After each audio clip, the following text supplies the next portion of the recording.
Today we're learning about, what are we learning about? This looks different than usual. We're learning about VC, CVC. Oh, we're learning about VC and CVC words. Now, I know we've talked about them before, but remember, we keep learning new sounds, which means you keep having the ability to learn and read more words.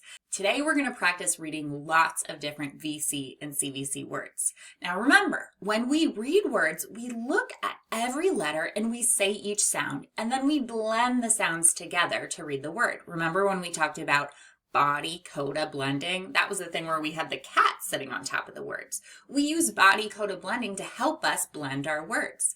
When we spell words, first we say the whole word. Next, we sound out each sound that we hear in the word, and then we write a letter for each sound. So reading and writing are linked together. They're not separate things. That's why we call our connected text, because we're connecting everything we're learning with reading and writing, and it all connects. Got it? So let's talk about VC and CVC words today. Now you know there are 5 vowels. A, E, I, O, and U. Each of those vowels has a long sound and a short sound. The long sound is also the vowel's name. So the long sound for A is A. Exactly. What's the short sound? Ah, right. Today we're going to practice reading and spelling words with all 5 short vowel sounds. Now you know the short vowel A spells A, like in the beginning of the word apple, or in the beginning of the word astronaut. Exactly. When A comes before the consonants M and N, look above me, that sound changes and it becomes more nasalized. So instead of saying am and an, we say am and an, or Andrea. The short vowel E spells eh. Exactly. Like in the beginning of the word elephant, or in the beginning of the word edge, like the edge of that table there. What does the short vowel I spell?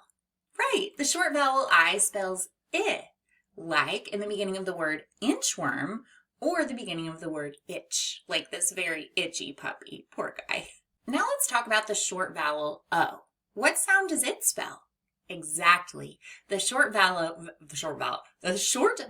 O spells ah, like in the beginning of the word otter and the beginning of the word octopus. Octopus. And then we have that short vowel U.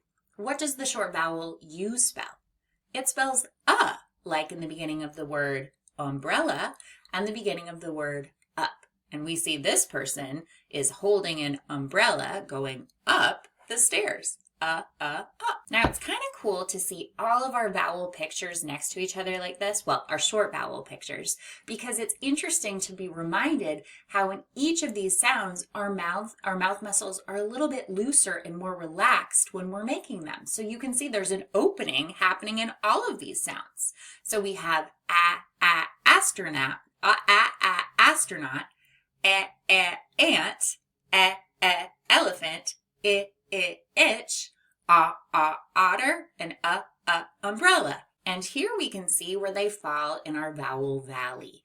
And these are all the sounds we've learned so far. Now the ones that are still white, we haven't learned those yet, but don't worry, we will. Knowing all of these short vowel sounds is really exciting because it helps us to use them as connectors to make different VC and CVC words. The more vowel sounds we know, the more words we are able to make.